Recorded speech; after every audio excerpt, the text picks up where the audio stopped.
கர்த்தருடைய பரிசுத்த நாமத்துக்கு ஸ்தோத்திரம். இன்னைக்கு நம்ம பார்க்க போற வேத வசனம் யோவேல் 2ஆம் அதிகாரம் 25ஆம் வசனம்.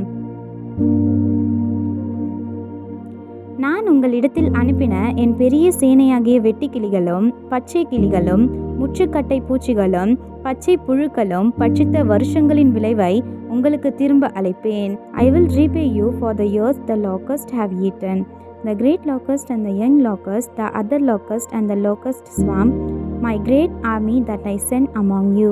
ஜோயல் 2:25. இது நம்ம ஒரு சின்ன கதையை பார்த்துடலாமா? ஒரு அமைதியான கிராமத்துல சாமுவேல்ன்ற விவசாயி வாழ்ந்து கொண்டிருந்தானா. அவன் வயல்கள் பசுமையா நிறைந்திருந்ததா. அவனுடைய உழைப்பு எல்லாருக்குமே உதவியா இருந்ததா. ஒரு வருடம் திடீர்னு வெட்டுக்கிளிகள் படையெடுத்து வந்ததா. அவன் பயிர்கள் அனைத்தையும் அழித்து விட்டதா. ஆண்டுகள் சென்றாலும் வயல்கள் வெறிச்சோடி கிடந்ததா. சாமுவேலின் மனமோ சோர்வடைந்ததா. என்னுடைய ஆண்டவர் என்னை மறந்து விட்டாரா என்று அவன் நினைத்தானா. இருந்தாலும் ஒவ்வொரு நாளும் அவன் வறண்ட மண்ணில் முழங்காலில் மடங்கி ஜெபித்தானா.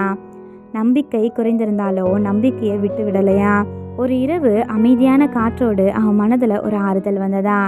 ஏசப்பா இன்னும் என்னோட இருக்காருன்னு அவன் உணர்ந்தானா. அவன் மீண்டும் விதை விதைத்தானா.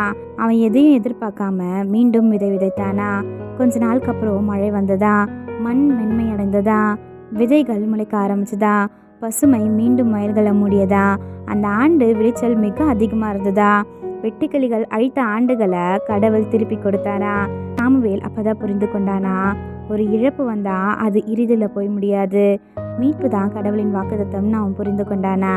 எப்பவுமே இயேசுவை நம்பி பொறுமையுடன் காத்திருந்தா இழந்த ஆண்டுகளையும் அவர் மீட்டு கொடுப்பார். ஆமென்.